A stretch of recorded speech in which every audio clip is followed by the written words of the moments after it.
Hello and welcome back, or welcome to the Tower Yoga podcast. We are continuing today in this episode with the Yoga Sutras.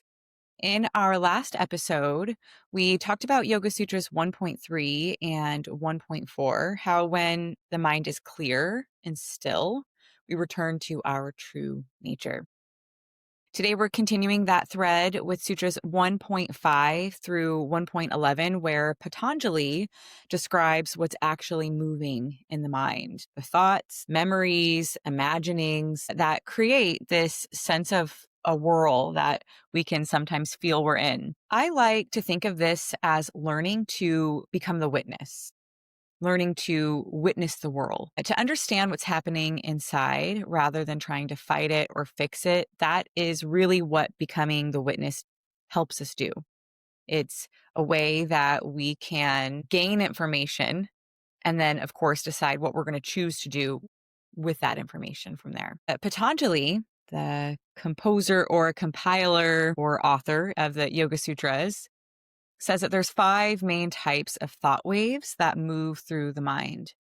Some are helpful and lead us closer to truth, and others are confusing or cause suffering. So some help, some hinder. The 5 kind of waves, thought waves of the mind, are right knowledge, what's true based on experience, lived experience. Wrong knowledge, misunderstanding. Imagination, stories that the mind spins or creates. Sleep, the restful state where conscious awareness dims, more of the subconscious awareness starts to rise. And memory, the return of what's already happened, what's been done. These are the ways the mind moves, always in some form of activity. So even rest is considered a mental state. The mind is still moving even as we sleep. And you'll know that because you've probably had an experience with dreaming before. So yoga, in my opinion, at its heart, invites us to simply see these movements, not to judge them, not to label them good or bad, just to know this is what the mind does. What I find so human about these sutras is that they don't tell us to stop thinking. They tell us to understand thinking, to witness the thought, and then to remember that we're the awareness. We are the one who is aware of the thought. We are the one who's aware, essentially. So much of our day is spent, inside these different loops, believing every thought, replaying memories, imagining futures. It's not wrong. It's just the nature of the mind. But yoga gives us this pause, this sacred space, if you will, to witness the world instead of becoming it, instead of just being kind of like lost in the sauce. In practice, the asana practice, this might look like catching yourself, like making a catch mid-story. Maybe you're thinking, I'm not strong enough, or my body's proportions aren't right for this posture, or I should, be more calm, or I shouldn't be thinking so much. I can't do this posture, these kinds of things. I mean, it comes up and that's fine. But if you can make that catch, if you notice that thought, you can quietly remind yourself, I'm not the thought.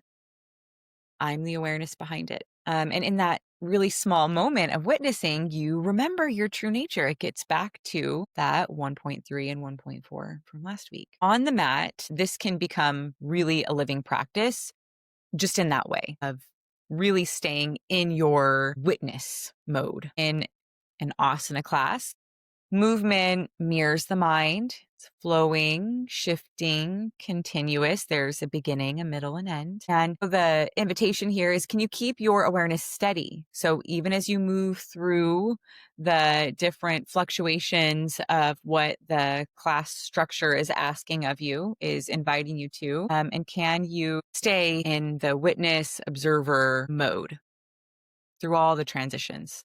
In the beginning, through the middle, in the end. The body becomes an anchor, and the breath is a tool to help your awareness stay within the framework of your physical form. Each time we catch ourselves drifting into thought or memory, we practice returning.